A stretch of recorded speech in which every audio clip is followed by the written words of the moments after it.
Okay, this is a tutorial on the Admin Help Docs plugin by PluginRx, and we are in version 2.0.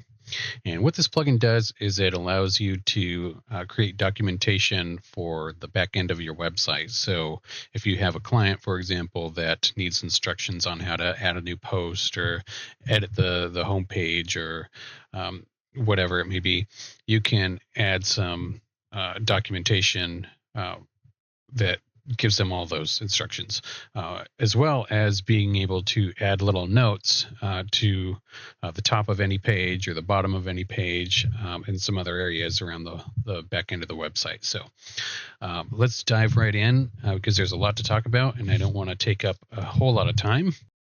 So I'm going to go ahead and jump over to a fresh install. Well, sort of fresh. Just have a few plugins on here for testing purposes.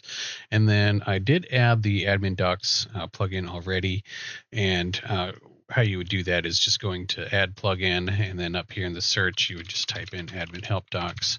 And then you can see it's right here, and you would just hit the install now button and activate, and then it'll add it to your plugins. So now I ended up adding it early just so I can add some extra help docs for the demo purposes. So, but let's go ahead and just scroll right over here. You can see help docs in the menu, and when you get here, it's going to be empty, but and ready for you to add a new help doc. But this is an example of what the main documentation page would look like. So you would add docs, which is basically just like this, and it would be listed over here on the side, and you can click onto them and see the different types of help that someone would want to get.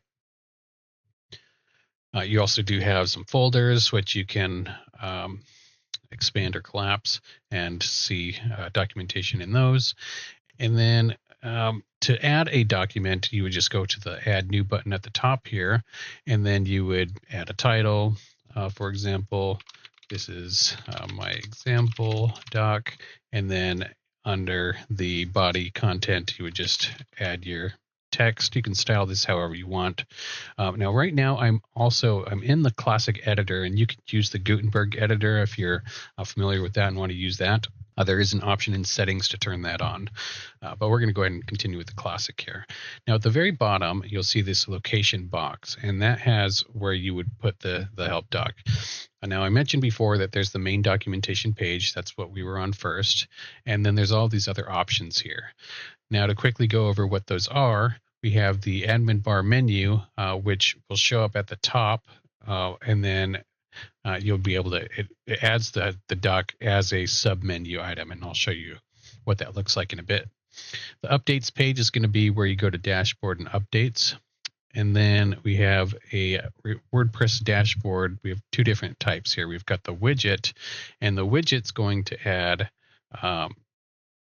if you go to the home, you can see, we won't want to, let's go ahead and open a new tab. And typically you would see a widget here.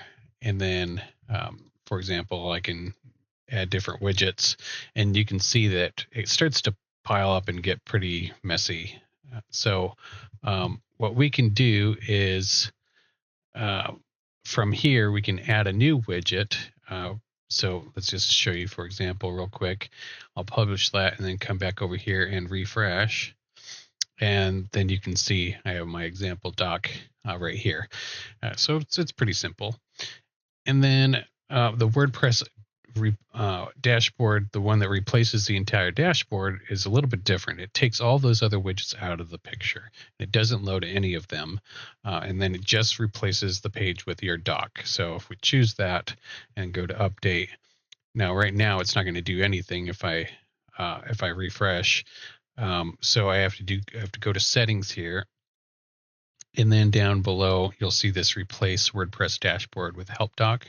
And then we'll hit save. And then we'll go back to the dashboard, refresh, and you'll see now there's documents for just that dashboard. Now, I already added one as well as an example. And we can go and turn that other one off. We'll just, let's say, if we want to make it a draft, we can do that, or set it to something else, and then refresh. You can see we have our custom dashboard, which is really nice because then you don't have to worry about other plugins and stuff ruining the first thing that people see when they come back here. So now moving forward, we do have an option for developers, which is to use the admin help doc function, and that just places it wherever you want. If you are a developer and you want to hook into somewhere and display it in a specific spot, you can do that. Just use that function there. Now, post page edit screen, that's going to be your post types. Same thing with admin list screen. And this is, so it's not just post and pages, it's any custom post type. That's going to be like your screen here. So you've got, this is the help document custom post type, which is showing right here. You also have posts, pages, imports, whatever. These are the custom post types. But this is your edit screen. Your admin list screen is going to be what lists all of your posts. And then next to it, you'll have a page location. Now, this page location, you can put it at the top, the bottom, or next to a specific element, which is kind of cool. So if I, for example, if I wanted to do that, I already added one over to permalinks. So you can see from here, we've got it on the top, and then we also added one to the bottom. And then over here in the help tab, you see this this custom basis one. That's one that I added as well. So we have these ones were by default from WordPress, and then this is the one that I added myself. And then there's also this option here. Where am I? For next to a specific element, and that allows you to put a CSS selector in to put a note somewhere on the page. So, for example, I put one right here. I wanted to put a little note saying, "Don't change this. It must be set to post name." Of course, this is a new fresh install, so I haven't done it yet, but you kind of get the point. So basically, all I would do is if I know anything about CSS or JavaScript, and I wanted to place it somewhere, I would go to inspect, and then you can see where the elements are. So this element that's highlighted is called permalink input post name, but it's a label. So I would use the CSS selector for label with the for attribute, and then put that in here. So I'll show you if I go to my manage docs, and you can see that there's this little there's all the permalink pages, and then there's the selector. So you can see here, this is how I found that spot. So there's the label with the for attribute, just like it is in the development console. So if you don't know what you're doing there, don't worry about it. So moving on, let's go back to the one that we were working on here. And there's also, if we are on the edit screen, there's also a side option, and that adds a new box right up here on top of the publish box, which is pretty handy as well. Now, the contextual help tab, if we're on a Gutenberg editor, for example, I use Gutenberg by default for posts. So I'll go over here and I'll show you what that looks like. So on here, you can see there's a sidebar option placement for Gutenberg.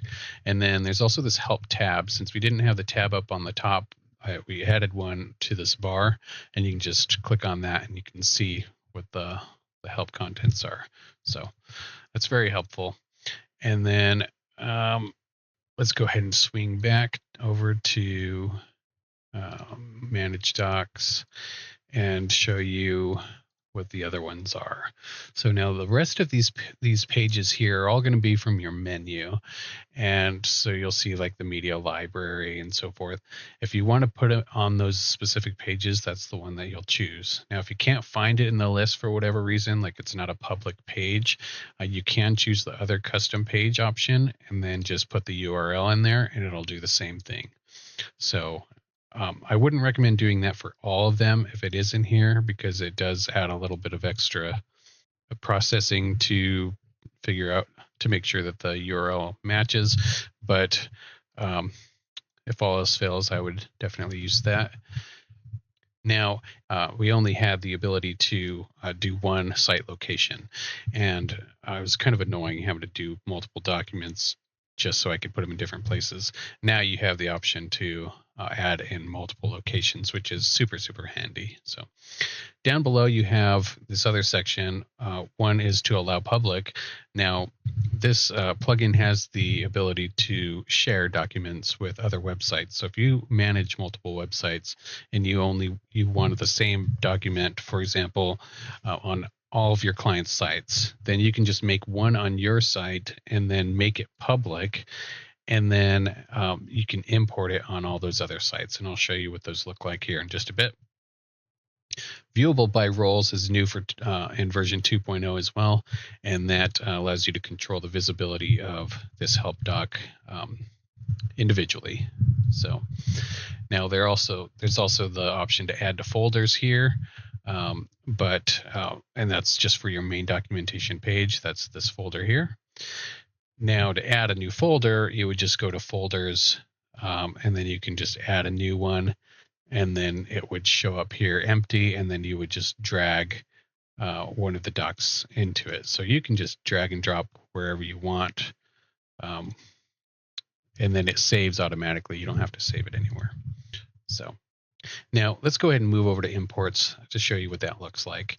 So if I wanted to add an import, let's say I wanted to go to I wanted to import docs from my pluginrx.com website. I would add that here. Now, there's an option for API key. Now, in version 1, we didn't have that option. It was always public. And so to make it a little more secure, we added the API option. And so if I go to my other website and go to a help doc, or go to my settings, and then down below, you'll see there's this access control area, and then we can either allow public by default, which I'm doing for these demonstrations, and then there's the API key here. Now you can just generate this a new key and then copy it. Just make sure that you save it after you generate it. And then when you go over to the other site, you would just paste it into here, and then you can just make sure that it's working, and then hit fetch docs.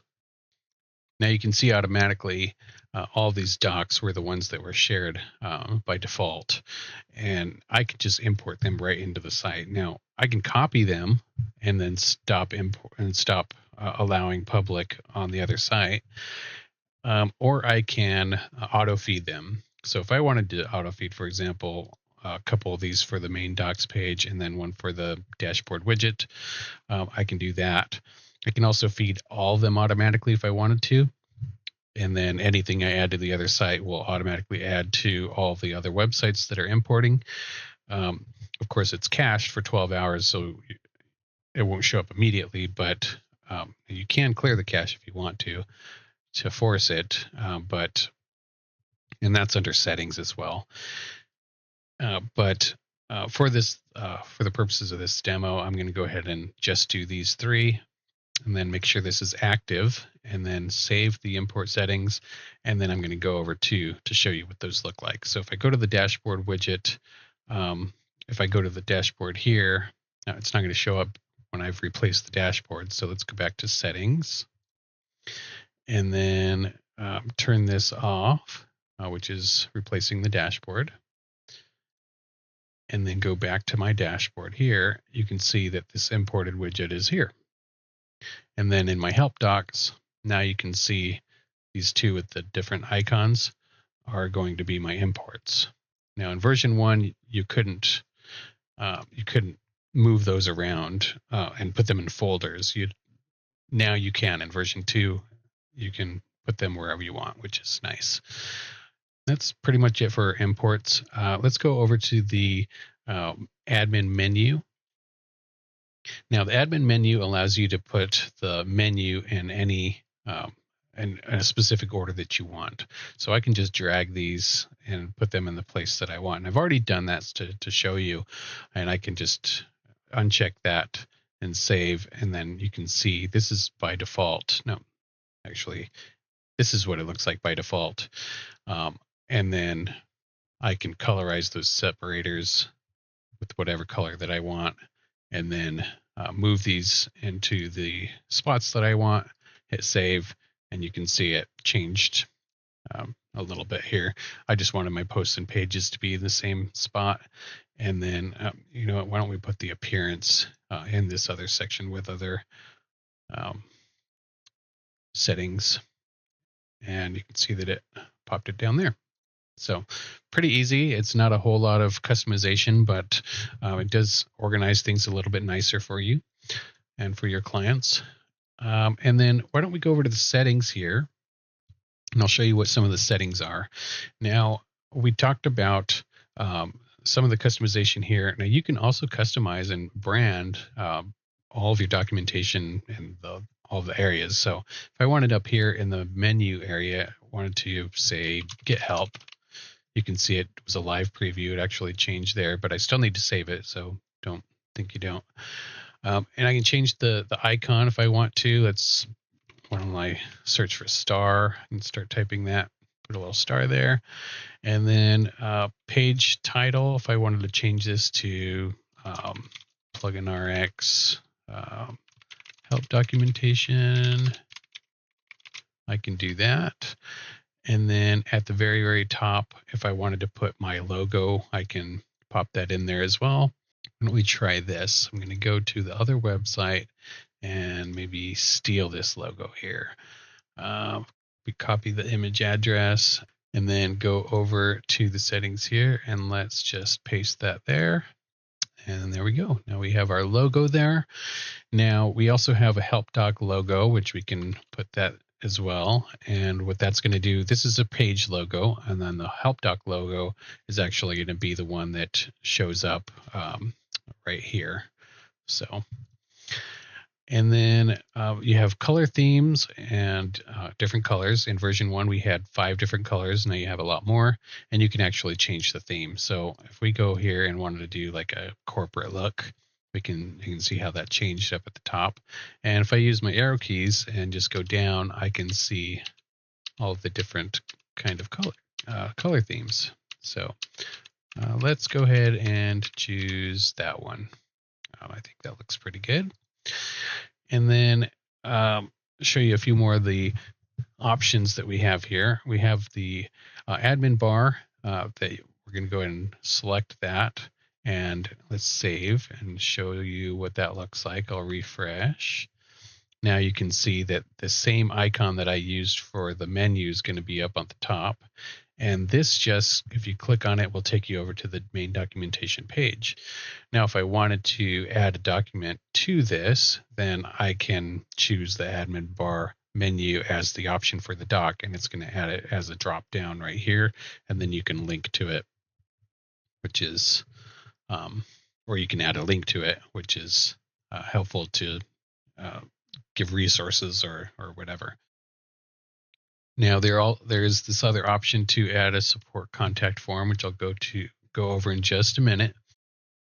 Now over here we have some other customizations that you can do for the content and output, such as how you display stuff on the main docs page. And then I won't go through each of those right now. There are little help bubbles if you want some more information. But I want to skip down here to the footer text. And what that does is it replaces this down here. So the left footer text and the right footer text. And that gives you, that's really a good way to put, like, the website is created by your company with a link to your website, or put a phone number or whatever you want. So now on access control, like I said before, we have that allow public by default in the API key, which I already showed you. And then down here is who can view the docs and who can edit the docs. So you can either do that by role or by capability. So that in version 1, you had very limited control over that. Now you have a lot more. So now the advanced section, this is where you would clear the cache. And now you have the ability to upload, download and upload your colors. So you can share with other people or websites. You can also download and upload all of your settings, and then you can reset your settings from here. So very, very helpful. So why don't we go over to the contact support or the support contact form. I'm going to click on or enable that and then add my company name, and we'll put a phone number, and then we'll hit save, and then we'll refresh the page, and now you can see that we have contact support in our help section.